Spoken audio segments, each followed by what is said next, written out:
দেখি যে প্রাথমিক যে চিকিৎসা নেওয়া দরকার সেটা নেওয়া হয়েছে। তারপর আমি এটা কতটুকু ইনজুরি হয়েছে সেটা ভালোভাবে বোঝার জন্য, আরও ভালো চিকিৎসার জন্য আমি দ্রুত শ্রীপুর সরকারি হাসপাতালে পাঠানোর ব্যবস্থা করতেছি। এই পর্যন্ত আমি জানি, বাকি আমি বিস্তারিত করে জানাইতে পারবো যেটা কি অবস্থা। কোথায় পোস্টটা দিছে? পোস্টটা বলার এই সাইডে। এটা কয়টার দিকে ঘটনা ঘটছে? ঘটনাটা জানি না ঠিক, তবে তাদের হয়তো কোনো আগে কোনো আক্রোশ থাকতে পারে, এখন ঘটনাটা জানা হয়নি। আগে ওর চিকিৎসাটা হোক, ও সুস্থ হোক, তারপর হয়তো বিস্তারিত ঘটনা জানা যাবে। আপনাকে স্কুলে কোনো টিচারের শিক্ষকে কি আপনাকে বিষয়টা অবহিত করছিল? হ্যাঁ, অবহিত করছে। আমি তাৎক্ষণিক ছুটে গেছি ওখানে।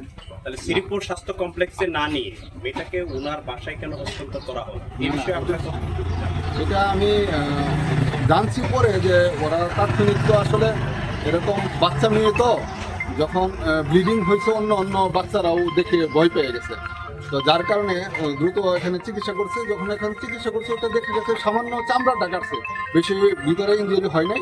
তাতে তারা মনে করছে যে এটা আর বেশি কিছু হবে না, কিন্তু যেহেতু প্রতিষ্ঠানের ব্যাপার আমি চিন্তা করলাম এটা সরকারি হাসপাতালে পাঠানো দরকার, সেজন্য আমি সরকারি হাসপাতালে পাঠিয়ে দেওয়ার জন্য বলছি।